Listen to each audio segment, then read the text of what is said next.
We're in Kessler, and I'm going to show you our office. So whenever clients first come in, this is what they see. This is usually just for if people are waiting to pick up their checks or if they're new clients. We'll get their information. We'll talk to them a little bit about what happened and get them all signed up.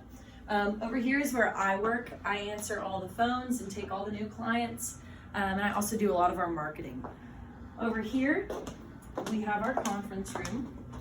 Now, it's still a work in progress. We did recently move locations. We also have a location in Smyrna where we have 4 other employees, 2 attorneys and 2 case managers. And then we also have an office in Nashville. However, that's strictly for clients picking up checks. If you want to follow me, right over here, boring bathroom, regular storage closet. This is where Miss Abby Blondin works, which is one of our case managers.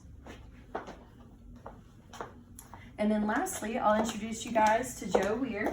This is one of our 3 attorneys. Hey guys. Joe, tell them what your favorite part of the job is. My favorite part is very, very easy. I love helping people. Exactly.